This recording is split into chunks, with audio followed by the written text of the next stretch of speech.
Hey guys, John V here from Phone Reno. Right now you're watching our video comparison between the Nokia Lumia 1520 and the Samsung Galaxy Note 3. Then again, the Nokia Lumia 1520 aims to challenge the Note 3, seeing that it's a fresh face on the scene, and on top of that, it's the biggest and baddest Windows phone to date. So without any more interruptions, we present to you our comparison between the Lumia 1520 and the Note 3. We'll get straight to the point and just say that the design of the Lumia 1520 is a lot more favorable than the Note 3. That's probably because it's available in a wide array of colors, it has a distinctive stylish design, whereas the Note 3 just comes off a little bit too conventional. Part of the reason why we prefer the design of the Lumia 1520 is that it's sturdier with its polycarbonate plastic casing. It's a unibody plastic construction, so there's no creaks or seams, so it just feels a lot more solid. And the nice thing about it, it has a very nice streamlined thinness to it that's in part to its tapered design. As for the Note 3, rather than having a stylish design, it has more of a sophisticated look thanks in part to its faux paw leather-like material combined with the stitching around the edges. Just when we thought the Note 3 is one beastly of a phone to hold in the hand, the Lumia 1520 takes it up a notch just because it's wider than the Note 3, so it doesn't feel as comfortable. On top of that, you have these sharp, pointy corners here, which kind of jabs your hand as you're holding it, so it doesn't feel as good compared to the curved edges on the Note 3. Even with their massive size, they're armed with some stunning looking displays that really captures our attention right from the start. The size advantage goes to the Lumia 1520 just because it's sporting a larger 6-inch 1080p IPS LCD panel, which gives it a pixel density count of 368 pixels per inch. Whereas with the Note 3, it's a 5.7-inch 1080p Super AMOLED display, so when you do the math, it has actually a higher pixel density count of 386 pixels per inch. Obviously, on paper, the Note 3 has the advantage when it comes to detail superiority, but when we're looking at them both closely, it's still really hard to distinguish which one's better, just because the Lumia 1520's display still manages to produce the same crisp looking details as its rival. Seeing that they both rely on two totally different display technologies, they have their advantages. So you have IPS LCD panel with the Lumia 1520, and the nice thing about that, it produces colors that are more natural in tone and offers superior outdoor visibility. Meanwhile, with the Super AMOLED panel of the Note 3, it really captures our attention with its oversaturated colors, blown out, it's really vibrant, and the fact that it offers the wider viewing angles, but it tends to wash out more under outdoor usage. One thing worth pointing out is that there's a little bit more tech involved with the AMOLED display of the Note 3. Specifically, it actually has the neat functionality of working in conjunction with our finger and also the S Pen stylus. So basically, we could hover our finger over certain things and actually will recognize that. If we take a look around the edges of both smartphones, we're going to find some things that they have in common, but there are other things that are different. So first, we have the respective physical controls, the power button and volume controls. They're both a little bit flat to the touch, but the responses are nice with them. The other thing they have in common are their 3.5mm headset jacks and microphones all around their bodies. But when it comes to data and power ports, you have a micro USB 3.0 port in the Note 3, which allows it to transfer data a lot faster and also charge its battery faster too than the standard micro USB port of the Lumia 1520. And lastly, it's worth mentioning that the Galaxy Note 3 is also outfitted with a very useful IR blaster, which actually doubles as a universal remote. It's really wonderful that they feature storage expandability via micro SD card slots. It's just a lot more accessible with the Note 3 just because you just got to remove the back cover and there it is. Whereas with the Lumia 1520, you got to use a SIM removal tool just to gain access to it. If you're a hardcore shutterbug, you're really going to appreciate what these two have to offer. It's a beefy 20 megapixel PureView camera in the Lumia 1520, and it features a dual LED flash, Zeiss lens with an aperture at f2.4, a backside illuminated sensor, 1080p video recording, and its front-facing camera is actually at 1.2 megapixels. We can't count out the Note 3 as well, just because it's proven itself to be a viable competitor. It features a 13 megapixel autofocus camera, which features an LED flash, an f2.2 aperture lens, a backside illuminated sensor, and of course 1080p video recording. As for its front-facing camera, it's a 2 megapixel snapper. So here are the respective platform experiences. On the Note 3, it's Android 4.3 Jelly Bean with the TouchWiz user interface running on top of it. With the Lumia 1520, it's running the most up-to-date version of Windows Phone 8 with the GDR3 update. We'll cut to the chase. For all it's worth and all the enhancements found with the Windows Phone 8 experience on the Lumia 1520, it still doesn't quite rival the total set of features and functionality we get out of the Note 3 and its customized Android 4.3 Jelly Bean experience.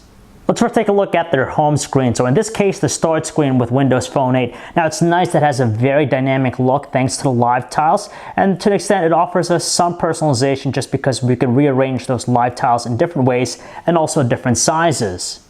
However, it lacks the total package that the Note 3 offers with its home screen, so we could add several different things, and in those home screen, of course, we could utilize different widgets to better give it a more personalized look.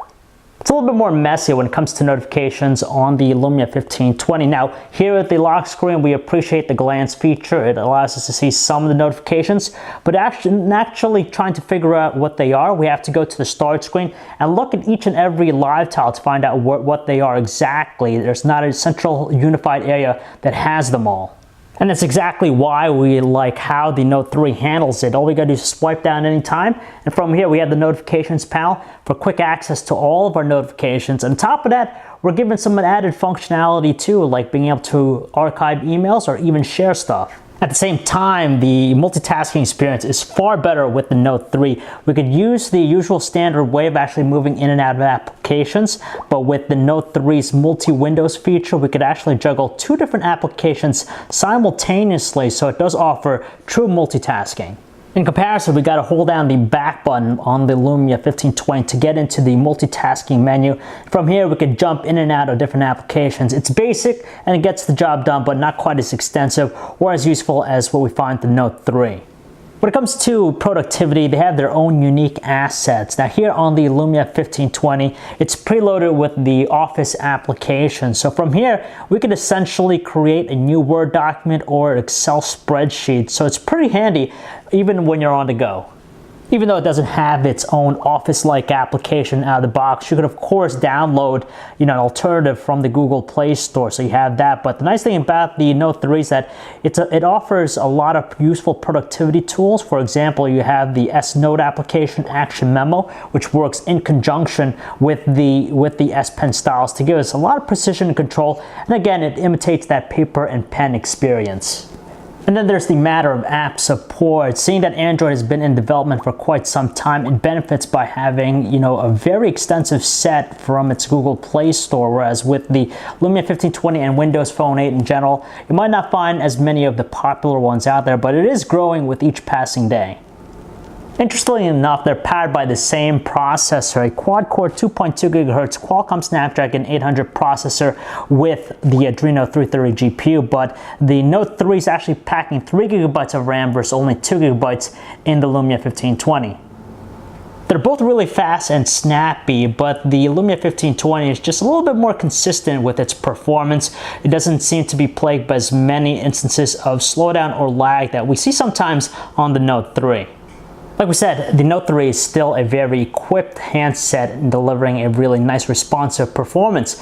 But every now and then with the home screen here, when we have a lot of widgets combined with the live wallpaper, we sometimes see a hitch with its performance. Beyond that, all the other operations it does, it's pretty much responsive and quick. Not surprisingly, the web browsing experience is just top-notch with these two smartphones. That's because they feature fast 4G LTE connectivity, so pages load up very quickly. You have some smooth navigational controls and instant page rendering. However, there's an added incentive with the Note 3. For example, you have Smart Scroll, which actually allows us to scroll up or down with our eyes. And on top of that, with the S Pen, we get a little bit more precise control in navigating around. We also can't forget about the respective personal digital voice assistant services, Google Now on the Note 3 and the Bing experience on the Lumia 1520. Bing is just very basic in what it can do, whereas with the Google Now experience, it's far superior just because it offers a lot more features and it's also more aware. Between them, we like the music player with Windows Phone just because it's just a lot more dynamic with its presentation. And as far as the audio quality, we gotta say they're equal in every point, from their loudness and their clarity, it's identical. We actually like the video watching experience on both. Thanks to their large displays and sharp resolutions, it's just very lively and really captures our attention. So either one is great for the occasion. Yet again though, the Note 3 shows us its worth just because it has some added functionality that which we really appreciate. For example, we have pop-up play, which allows us to actually layer the video on top of something else. So basically we can multitask with it. So as we're surfing the web, we can also continue watching that video. So here are the respective camera apps. Now they both offer a pretty high degree of manual controls, which is pretty nice for any shutterbugs out there that wants precise control in what they shoot. So for example, you could adjust things like the ISO and the white balance. But the nice thing about the Lumia 1520 is that we could also adjust the focus, which is something that we can't do on the Note 3. However, when it comes to shooter modes, we get a lot more diversity with the Note 3 just because the camera app actually incorporates all of them. So you have very useful things like drama shot, where you can have this really nice animated look, or simple things like an HDR mode. As for the Lumia 1520, it doesn't have it incorporated into the camera app. Instead, you got to use the Nokia Creative Studio application to actually be able to enhance some of the photos by either applying different effects or color modes. You'll actually be surprised by the results, but even though the 13 megapixel camera of the Note 3 might be overshadowed by the higher 20 megapixel snapper in the Lumia 1520, the results when it comes to outdoor images is pretty much close to one another. They take some amazing looking photos, a lot of good details, natural colors, and also proper exposure, so they really enhance the photos and they take macro shots very well. Then again, the Lumia 1520 really shows its worth when it comes to low lighting performance. It just beats the Note 3 in this particular aspect. Now, it's partly aided by its optical image stabilization and its longer exposure. So what happens is photos tend to be a lot brighter than the Note 3's results. On top of that, it's less prone to blurring. So what we get here is just sharper looking details. Strangely though, it's actually the Note 3 that produces the better looking 1080p videos from its camera. It's kind of weird when you think about that, but that's the case. Its videos just seem to be a lot sharper looking, filled with a lot of good details, whereas the Lumia 1520, it's a lot more subdued with its details and kind of looks a little bit diminished compared to its rival. Video shot under lower lighting conditions are also better with the Note 3, just because with the Lumia 1520, it's just really subdued by a lot of heavy noise in its shot. It's not as prevalent with the Note 3. I'm not going to go out and say that they're the best things for the occasion, but they get the job done. But we don't find one handset to be better than the other when it comes to the call quality experience, just because with the Note 3, the earpiece tends to emit a little bit of crackling and the volume output tends to be a little bit lower on the Lumia 1520. There was a time when we thought these giant-sized smartphones would give us barely any battery life, but impressively, these two are pretty much better than average. In fact, we're able to get easily a solid day of heavy usage out of the two, though we tend to get a little bit more juice out of the Lumia 1520. At the end of the day, it just seems as though you're getting a deeper and more diverse software experience out of the Samsung Galaxy Note 3. It's armed with a ton of very useful features, sometimes redundant, but nevertheless, it just has a lot to offer out of the box. Then again, if you're willing to experiment or have a lot of patience, you'll appreciate what the Windows Phone experience has to offer on the Lumia 1520. Combined with those Nokia branded applications, it definitely has its own set of usefulness, but then again, it doesn't quite have the diversity seen with Android. Now this is where the kicker comes in. Pricing. With the Lumia 1520, it really astounds us with its on-contract price point of $100 out of the get-go. That's an impressive price point considering what kind of hardware it's packing along, its size, and its performance. In comparison, the Note 3's $300 price point is just greatly out of proportion when you think about it. 3 times the cost as the Nokia Lumia 1520. But then again, as we've seen, it's a very well-rounded performer. It's great, it's fast, lots of high-end specs, and of course, it's all about that software experience, which is, as we've seen, far greater than what the Lumia 1520 has to offer. Knowing all that, if you have the money and you're not concerned about that, the Note 3 is a fantastic device for you. It's very geared towards power users, as we've seen from the Android experience. On the flip side, if you're all about saving money but you don't want to have a compromised experience, then the Lumia 1520 is going to be the great device for you. On top of that, it takes some astounding photos as well with its 20 megapixel pure view camera, and it is by far the best Windows phone out there. So if you guys want to learn more about either handsets, you can check out our website, phonearena.com. John V. Thanks for watching.